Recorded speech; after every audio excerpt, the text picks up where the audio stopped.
What does the inclusion of the African Union in the G20 signify for global dynamics?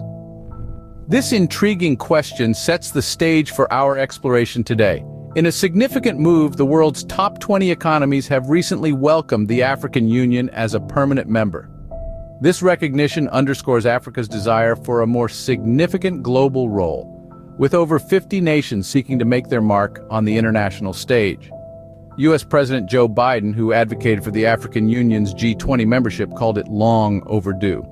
Indian Prime Minister Narendra Modi, at the G20 Summit in his country, warmly greeted the African Union chair, President Azali Assoumani.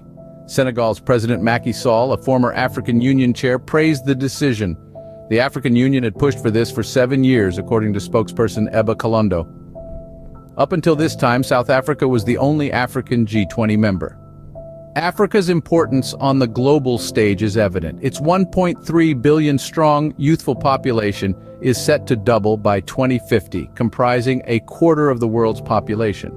The African Union's 55 member states seek significant roles in global organizations, including the United Nations Security Council, and reforms in the global financial system, which often places unfair borrowing burdens on African nations, deepening their debt.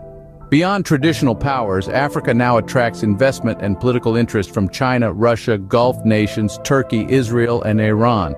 African leaders aspire to be brokers rather than passive victims of global conflicts, as seen in African peace efforts following Russia's Ukraine invasion. The G20's inclusion of the African Union recognizes Africa as a global power. So what does the African Union bring to the G20? As a full member, the African Union represents a continent with the world's largest free trade area.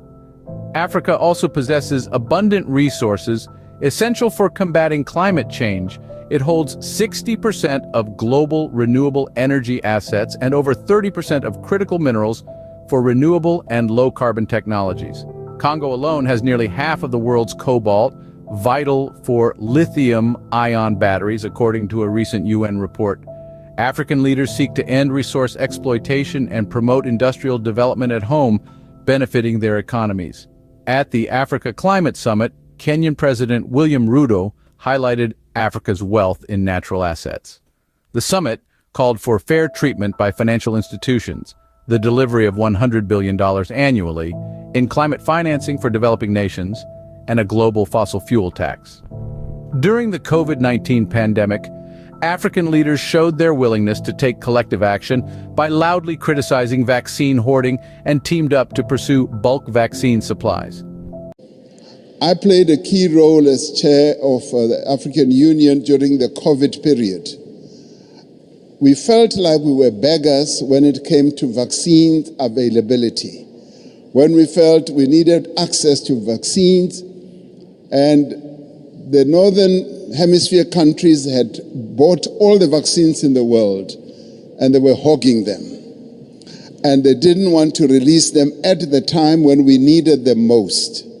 Now, as a high-profile G20 member, Africa's demands gain prominence, shaping global affairs. The African Union's inclusion signifies a significant milestone in the continent's journey towards greater influence, economic prosperity, and recognition as a formidable global player, reshaping the dynamics of international diplomacy.